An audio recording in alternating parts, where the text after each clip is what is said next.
చేయొద్దండి first time వచ్చినట్టు ఈ మీటింగ్. సో వీళ్ళని తీసుకొచ్చిన వాళ్ళకి పిల్లలు ప్లస్ ఖచ్చితంగా సఫలం అదే ఉంటుంది.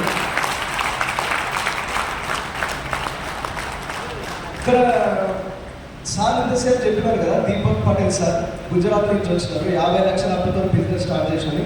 నిజంగా ఎంతమంది నమ్మినారు? 50 లక్షలతో అప్పుతో బిజినెస్ స్టార్ట్ చేసి ఈరోజు నెలకు 10 లక్షలు సంపాదించిన వెస్టింగ్ ఎంతమంది మీరందరూ నమ్మినారా? నేనైతే నిజం చెప్తున్నా, 2019లో వెస్టింగ్ బిజినెస్ స్టార్ట్ చేసినాం. అంతకుముందు వేరే కంపెనీలో మేము వర్క్ చేస్తుంటుంది. సో నేనైతే -8 lakhsలో ఉన్న వడ్డేమన్ శ్రీనివాస్ సార్ ఈ బిజినెస్ అవకాశం చూపించిన వ్యక్తి మా గ్రేట్ అబ్బాయి Vaddeman Srinivas sir and Purushottama Das sir, Purna madam ఒకసారి విగ్రహం ప్లస్ ఇట్లానే మీటింగ్ 2019లో హైదరాబాద్లో హరిహర కళాభవన్లో జరిగింది. జరిగిన తర్వాత ఆ టైంలో ఎంత 200, 300, 150-200 మధ్యలో ఉంటున్నాడు టికెట్. ఆ టైంలో డబ్బులు లేవు. దాస్ సార్ ఒకటే ఫోన్ చేస్తా ఉన్నాను, సార్ రండి సార్ మీటింగ్ అని. అంటే శ్రీనివాస్ సార్ ఒక sir Anji Das sir phone పడలేకపోతున్నాం, సరే ఒకసారి అయితే పోయేదప్ప మీటింగ్ అని చెప్పి కూర్చున్నాం. కూర్చున్న తర్వాత ఒక 1400 మంది ఉన్నారు ఎంటైర్ హాల్లో. ఉన్న తర్వాత వచ్చిన వ్యక్తి స్పీకర్ హిందీ స్పీకర్ అనమాట. ఈరోజు వచ్చినట్టే ఆయన కూడా హిందీ స్పీకర్. వచ్చిన తర్వాత ఆయన మొత్తం హిందీలో మాట్లాడుతున్నాడు. హిందీలో మొత్తం పూర్తి నెగిటివ్ మైండ్ సెట్తో పోయాడు. ఇక్కడ ఉన్న వాళ్ళకి మ్యాక్సిమం మీకు ఎంతమంది అప్పులు ఉన్నారు? ఎంతమంది అప్పులు? మీ అందరికి భయం అవుతుందా లేదా? అప్పు ఉందని భయం అవుతుందా లేదా? మీరు భయపడకండి, మీకు ఇచ్చిన భయపడాలి, తిరిగి ఇస్తారు సార్. నాకు అట్లాంటి సిచ్యువేషన్ ఉండే. మేము కూర్చున్నాం ఒకరి పక్కన, నేను శ్రీనివాస్ గారు వడ్డేమన్ సార్ పక్క పక్కన కూర్చున్న తర్వాత ఆయన వచ్చి హిందీలో మొత్తం మాట్లాడుతూ ఉన్నాడు. నేనంటే కనీసం 1వ తరగతి 2వ తరగతి హిందీలో చేసి ఉంటే, కానీ శ్రీనివాస్ గారికి ఆయనతో రాదు, జీరో అన్నమాట, ఏం అర్థం కాదు. ఆ స్పీకర్ మాట్లాడుతుంటే ఈ చెయ్యి ఇట్లా పెట్టుకొని బోరన్ ఆయన ఏం చెప్తావు, వేరే కంపెనీకి పోయి 30 దాకా అప్పు చేసి మొత్తం నెగిటివ్ ఉన్నా, నువ్వు చెప్పేది మాకు ఏం అర్థం కాదు, 30 లక్షలు కట్టిన కట్టలేదు కావచ్చు నాతో షోలో అంటాడు. అంటే నేను ఒక మాట అన్న సార్ నీకు హిందీ అర్థం కాలే కదా ఆయన చెప్పింది, నీకన్నా ఆయన తోడు కదా, ఆయన ₹1 కోటి అప్పు చేసి మనం చేసిన కంపెనీ అని చెప్పి. అలాగే అరే మనం అంటే కట్టలేదా కాదు, ఆ స్పీకర్ అయితే మొద్దులాగా ఆలోచన. అట్లాంటి వాళ్ళు ఇక్కడ ఎవరైనా ఉంటే దయచేసి నెగిటివ్ మైండ్ సెట్ నుంచి వదిలేసేయండి. నెగిటివ్ అంటే మీకు అన్ని వర్కౌట్ అవుతాయి కదా, నిజంగా డబ్బులు వస్తాయి అంటే ఇక్కడ ఉన్న వాళ్ళందరూ హనుమంతుడితో సమానం. వాళ్ళ గుండె తీర్చి హనుమంతుడు గుండె తీరితే రాముడు ఎట్లా కనిపిస్తుందో బ్యాంక్ స్టేట్మెంట్ సహా ఓపెన్ చేసి చూపిస్తుంది. ఎంత గెసారు నిజమా? కార్లు చూపిస్తుంది, పెళ్లి కార్లు చూపిస్తుంది, ఇల్లు చూపిస్తుంది. ఇన్ని చూపించిన తర్వాత నిజంగా డబ్బులు వస్తాయి రామంటే ఇక నేనైతే ఏం చేయలేదు. నేను బిజినెస్కి వచ్చిన తర్వాత వేరే బిజినెస్ చేస్తున్నప్పుడు కొన్నిసార్లు అనిపించేది, ఓ డాక్టర్ చూసినప్పుడు డాక్టర్ అయితే బాగుండు, లాయర్ చూస్తే లాయర్ అయితే బాగుంది, ఇంజనీరింగ్ అంటే ఏ ప్రొఫెషన్ అనిపిస్తే ఆ ప్రొఫెషన్ చేస్తే బాగుంది అనిపించేది. మీకు ఈరోజు ఒక చిన్న స్టోరీ చెప్తా. ఈ భూమి మీద 6 కేటగిరీలు ఉన్నాయి. 6 కేటగిరీ. ఒకటి వచ్చేసి ఫస్ట్ వన్ ఏంటంటే స్కూల్లో ఎవరైతే బాగా ఫస్ట్ క్లాస్ వస్తారో వాళ్ళు వచ్చేసి డాక్టర్ లేదా ఇంజనీర్లు అవుతారు. ఇది ఫస్ట్ కేటగిరీ, ఫస్ట్ క్లాస్ వచ్చిన వాళ్ళు. అది ఎక్సైటెడ్ వింటున్నారు కదా. తర్వాత సెకండ్ క్లాస్ ఎవరైతే వస్తారో ఈ డాక్టర్ రాయల తర్వాత వచ్చేది IAS IPS officer, IAS IPS second category.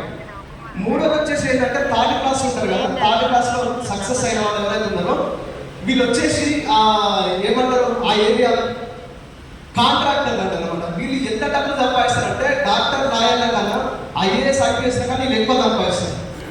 4వ కేటగిరీ ఉంటారు, వీళ్ళు ఫెయిల్ అయిపోతారు. వీళ్ళ చదువు రాదు, చదువు ఎక్కదు, వీళ్ళు ఫెయిల్ అయిపోతారు. వీళ్ళు ఏమైతారంటే పొలిటీషియన్ అవుతారు. ఈ పైన ముగ్గురిని ఆటాడిస్తుంటారు అనమాట. 5వ కేటగిరీ ఉంటారు. 5వ కేటగిరీ ఈ సగం మధ్యలో డ్రాప్ చేసి ఈ సగం చదువులు ఉంటారు చూసినారా, ఈ సగం దగ్గర ఏమైతే చెప్పిన వీళ్ళు వచ్చేసి అండర్ గ్రౌండ్ డాన్లు అవుతారు అనమాట. అండర్ గ్రౌండ్ డాన్ ఈ పైన 4 వరికిస్తుంటారు. పొలిటీషియన్, డాక్టర్ అని, లాయర్, ఇంజనీర్ ప్రతి ఒక్కరిని వరికిస్తూ ఉంటారు. ఇంకొకరు ఉంటారు, వీళ్ళు కనీసం స్కూల్ మొహం కూడా చూడరు. ఎప్పుడు ఆ స్కూల్ అంటే ఏదో తెలియదు, పొట్టలో అక్షరం ఒక రాదు. కానీ వీళ్ళు ఏమైనా చెప్పనా ఎప్పుడు స్కూల్ మొహం చూడరు, బాబాలు అవుతున్నారు. ఓం కష్టం అంటారు. ఈ పైన 5 మందిని మొత్తం వరికిస్తూ ఉంటారు. వీళ్ళు వచ్చి కాలం వస్తూ ఉంటారు. సార్ నిజమే కదా. ఇప్పుడు నేను చెప్పిన 6 కేటగిరీలో నువ్వు డాక్టర్ కావచ్చు, సైంటిస్ట్ కావచ్చు, లాయర్ కావచ్చు, ఇంకేముంటాయి అండర్గ్రౌండ్ డాన్ కావచ్చు, ఏదైతే కావచ్చు, బాబా కావచ్చు. ఎంతవరకు పరిమితం?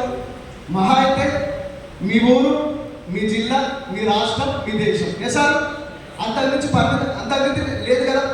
సార్ ఒకవేళ ప్రపంచాన్ని వెళ్ళాలంటే ఇప్పటి వరకు భారతదేశం వరకు అంటే ఒక దేశం వరకు వెళ్తున్నారు. ప్రపంచాన్ని వెళ్ళాలంటే ఓన్లీ వెస్ట్ మాత్రమే సాధ్యం. వెస్టీజ్ వల్లనే సాధ్యం. నువ్వు ఇక్కడ బిజినెస్ రన్ చేయొచ్చు వితౌట్ ₹1 ఇన్వెస్ట్మెంట్. బాగుందా బాగాలేదా? Wonderful business. మీ అందరికి చెప్పేది ఏంటంటే నమ్మండి, ఇంత మంచి సెషన్ చూసిన తర్వాత వర్కౌట్ అవుతుందో కాదు, వర్క్ చేసే వాళ్ళకి వర్కౌట్ అవుతుంది, వర్క్ చేయడానికి ఇది వర్కౌట్ కాదు. ఇంకొక విషయం ఏంటంటే కొంతమంది బిజినెస్కి వచ్చిన తర్వాత బిజినెస్ తెలిసి తెలియక సిస్టమ్ ఫాలో అవ్వకపోతే ఫెయిల్ అయిపోతూ ఉంటారు. వీళ్ళ మైండ్ సెట్ ఎట్లుంటారు అంటే సక్సెస్ అయినా అనుకోండి, ఇగో నేనే చేసిన, నేను చేస్తే సక్సెస్ అయినా, నేను చేస్తే స్టార్ అయినా, నేను చేస్తే క్రౌన్ అయినా, నేను చేస్తే డీసీ అయినా. ఫెయిల్ అయిపోయినాడు మీకు అబ్బాయి చెప్పినట్టు అందుకే ఫెయిల్ అయిపోయినాడు. నిజం, అట్లాంటి వాళ్ళు కూడా ఉంటారు. సో ఒక ఊర్లో ఒక వ్యక్తి స్వామీజీ ఉన్నాడు అనమాట. చాగంటి కోటేశ్వరరావు గారు తెలుసు కదా మీకు? తెలుసా తెలియదు? గరికపాటి నరసింహ వీళ్ళందరూ ప్రవచనాలు చెప్తుంటారా లేదా? ఈయన బాధ్యత ఏంటంటే ఆ ఊర్లో ఉన్న జనాలందరికీ ప్రవచనాలు చెప్పుకుంటూ మంచి మంచి విషయాలు చెప్పుకుంటూ ఆ ఊరిని బాగుపడతామని ఒక ఉద్దేశం ఆయనకుంది ఆ స్వామీజీకి. కానీ ఆ ఊర్లో పడని ఒక వ్యక్తి ఉన్నాడు. ఇప్పుడు దేవుడైనా అందరికి నచ్చాడు కదా అంటే వేసారు, నిజమే కదా. ఆ ఊరు మొత్తం అందరికీ నచ్చుతాడు కానీ ఒక వ్యక్తికి నచ్చదు. ఆ వ్యక్తి ఏం చేస్తాడంటే ఈ స్వామీజీ నిజమైన స్వామీజీ కాదు, దొంగ స్వామీజీ అని ప్రూవ్ చేద్దామని చాలా సార్లు ప్రయత్నం చేశాడు కానీ ఓడిపోతాడు. లాస్ట్ ఒక చిన్న ఆలోచన వస్తుంది. ఏం చేస్తాడంటే మనోడు ఊరి జనాలందరూ పిలిపించి చూడు, ఈ స్వామీజీ దగ్గర మాయలు లేవు, మహిమలు లేవు, ఏవి లేవు, ఈ దొంగ స్వామీజీని ఈ రోజు నేను నిరూపిస్తా చూడని చెప్తాను. అలాగే జనాలందరూ పిలుచుకొని పోతాడు. ఈయన గుప్పిట్లో ఒక పక్షి, బతుకున్న పక్షిని చేతిలో పట్టుకుంటాడు, బతుకున్న చిన్న పక్షిని గుప్పిట్లో పట్టుకుంటాడు. పట్టుకొని పోయి స్వామీజీ దగ్గర పోతాడు. స్వామీజీ ఒక చిన్న సందేహాన్ని తీర్చగలుగుతారా అంటే దాని ఉంది నాయన అడుగుతాడు. ఏం లేదు స్వామి, నా గుప్పిట్లో ఒక పక్షి ఉంది, ఇది చచ్చిపోయిందా బతుకుందా సెలవు స్వామి అంటారు. అంటే ఇప్పుడు మీరు చెప్పండి, ఏం చేసినా కూడా ఆపోజిట్ ఉంటుంది. ఒకవేళ బతుకుందని చెప్పింది అనుకోండి, ఏం చేస్తాడు? చంపేస్తాడు. ఒకవేళ చచ్చిపోయిందంటే వదిలేస్తాడు.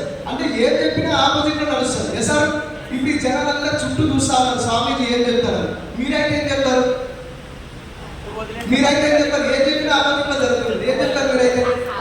వదిలేస్తే బతుకుతాడు. బాగా ఆలోచించి ఒక చిన్న ఒక మాటలు, నాయన నీ ప్రశ్నకి సమాధానం చెప్పడం చాలా కష్టం, ఒక విషయం మాత్రం ఖచ్చితంగా చెప్పగలుగుతా, దాని సావైన బతకాన్ని నీ చేతుల్లో ఉందని చెప్పి. ఇక్కడ ఈ స్టోరీ ఎందుకు చెప్తున్నా అంటే సక్సెస్ అయిన ఫెయిల్ అయినా మీ చేతుల్లో ఉంది సార్. మీరు ఇంకొకరి మీద తోయకండి, అబ్బాయి మీద ఫెయిల్ అయిపోతుంది. ఈ బిజినెస్ లో 2 to 5 years నిలబడండి. నెక్స్ట్ స్పీకర్ ఏదైతే ఉందో చాలా మంచి ఇన్ఫర్మేషన్ తో ఉన్నారు, చాలా మంది ఆకలి అవుతుండొచ్చు, కానీ ఏ ఆకలి కావాలి? దీనికి భాష అవసరమా? అవసరం లేదు కదా. ఇప్పుడు చెప్పే సెషన్ ఏదో చాలా వండర్ఫుల్ సెషన్. ఒక నోట్బుక్ మీరు దగ్గర పెట్టుకోండి, రాసుకోండి, లీడర్ ఉండాల్సిన క్వాలిటీ. రాబోయే సెషన్ చాలా అద్భుతంగా ఉంటుంది. I wish you all the best. Thank you and wish you.